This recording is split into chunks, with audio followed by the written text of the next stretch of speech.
Konnichiwa minasan, o genki desu ka? Today is Wednesday, March 25th. I hope this video letter finds you well. Let me make that announcement again about the grab and go meals. So every day, Monday through Friday at Jensen, Karen Acres, and Valerius, they're offering grab and go meals for anyone 18 years and younger. You don't have to be a student in the district. Again, that's Jensen Elementary School from 11 to 11:20, Karen Acres from 11:30 to 11:50, and Valerius from 12 to 12:30. So if you're needing a meal, that's the place to go. Again, Jensen from 11 to 11:20, Karen Acres from 11:30 to 11:50, and Valerius from 12 to 12:30. Grab and go meals Monday through Friday until school starts again. Okay, so today I'm going to spend some time going over how to use flashcards. I'm not saying that they're the best tool for everything, but if you're a language student, if you're in any kind of academic field, man, flashcards are a pretty good way to help you learn information, process information, and practice information retrieval. So I'm going to go over a couple different ways to use flashcards. I hope you'll find it helpful. Okay, let's start with some kanji practice. Kanji comes from China. All right, here we go. So, for example, if I'm looking at this, I made these flashcards. These flashcards are prefectures of Japan, which are kind of like states. The United States has 50 states. I think there's about 50 prefectures in Japan as well. So I was trying to learn these because when you look at Japanese news, they'll talk about prefectures in the news, and if you don't know a particular prefecture, it's really difficult to follow what's going on. And if you're reading the news, you're going to see these prefectures all the time in Chinese characters. So if you want to know something about Japan, then you kind of have to know what's going on. So especially as far as geography. So I spent some time learning the Chinese characters for these prefectures. So if I was spending time with these, I would just go through them quickly. And I probably wouldn't use all of them all at once, but I'd probably take out about 5 or 10, and I'd go through them very quickly. And I'd just make sure to see if I knew what each of these read. So for example, this is Tokushima. All right, Tokushima, got that right. This is Kagawa. And I'll check that. And then let's say I make a mistake and I misread this. I'm like, oh, this is Yamaguchi. Oh, it is Yamaguchi. Sorry, I didn't mean to get that right. Let's say this is Hiroshima. This is, pretend like this is I don't know, Okamura, for example, instead of Ohiyama. So if I get that wrong, I'm going to make separate piles. I'll make one pile of the ones I got, Shimane. Yeah, that's right. This is Tottori. Yeah, I'm getting that right. Okay, this is Hyogo. Let's just pretend I get this one wrong. I'll say this is Mie Prefecture. Oh no, it's Wakayama, so I'm going to put it over here. So I'm going to go through these really quickly and see which ones I get right, which ones I know, and which ones I don't. And just pretend I say this is Tokyo. Okay, I'll put that over there. So if I get the ones right, and at the end I have two piles. I have a pile of the ones I got, and I got a pile of the ones that I didn't get. I'm going to spend some more time with the pile that I didn't get. So I'm going to say, okay, Tokyo. Oh no, it's Kyoto. So I'm going to keep that in the pile. This is Mie. Oh, I missed that again. It's Wakayama. Okamura. Oh no, it's Okayama. So I would spend more time. I would go through each of these, taking time to go through each of them again and again and again. Repetition until I get all of them right. When I get all of them right, then I'm going to put those back with the pile of the ones that I got. I'm going to shuffle those up, and I'm going to go through it again, and hopefully I'll get all of them right. It's one way to just kind of get that repetition in and make sure that I'm learning the new ones and I'm reviewing the old ones. Okay, so if I go through it again, Wakayama, and I'll double check it as I go. Wakayama, yeah. Okay, Kyoto, yeah. Mie, yeah. Nara, Osaka, Hyogo.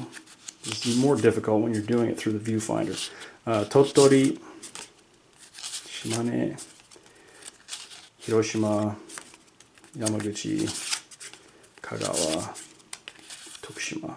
Okay, so then when I've gotten all of those, if I really want to know this stuff, then I'm going to probably spend a little bit more time with these cards in a different way. So for example, I might arrange them geographically. So the ones that are in the north, I'd put up there. The ones that are in the south, I'd put over here. The ones that are in the east, I'd put over there.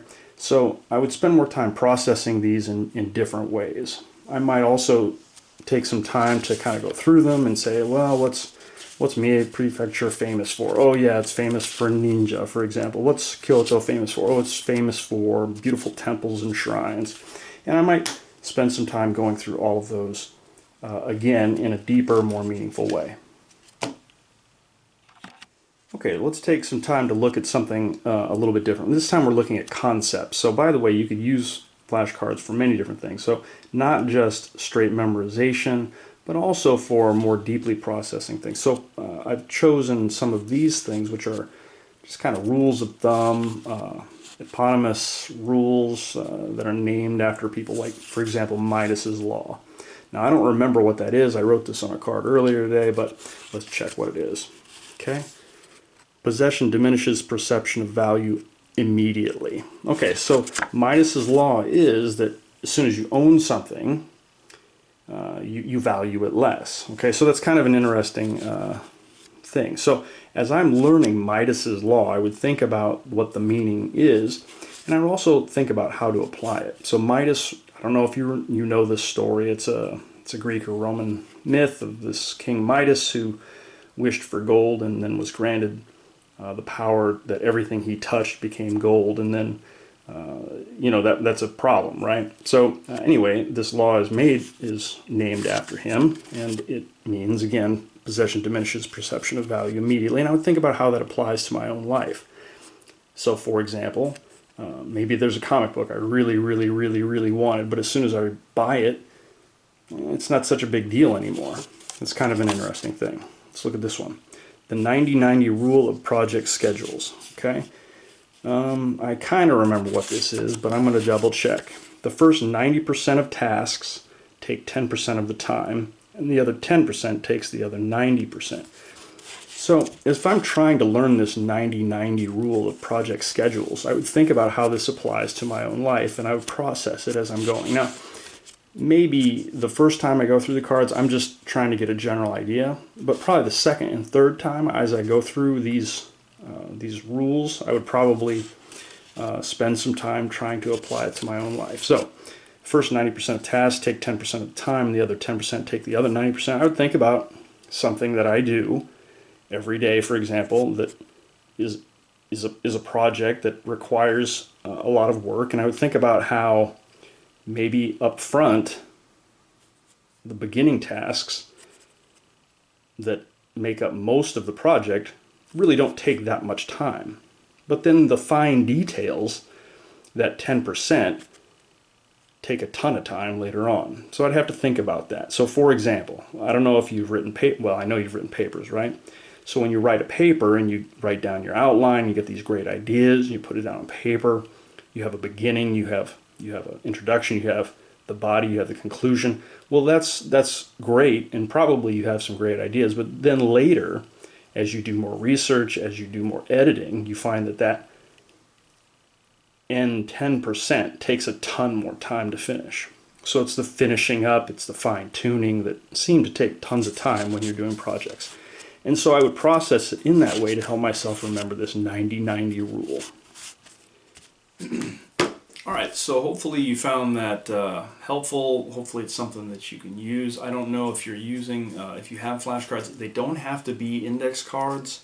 They can be just little bits of paper. They can be regular size paper for that matter. But I still use flashcards sometimes when I'm trying to learn new Chinese characters, or there's vocabulary that I want to learn, or concepts that I want to make sure I really master. You could do it for other things too. I mean, you could make flashcards out of menus recipes. You could make flashcards if you, for example, worked in a restaurant and you needed to know the menu well. You could certainly make flashcards for that. So not just for your academics and not just for school, but for work, you might find some applications for flashcards as well. Alright, so that's all I have for you tonight, and I hop this finds you well, and I'll talk to you again soon. Oyasumi nasai.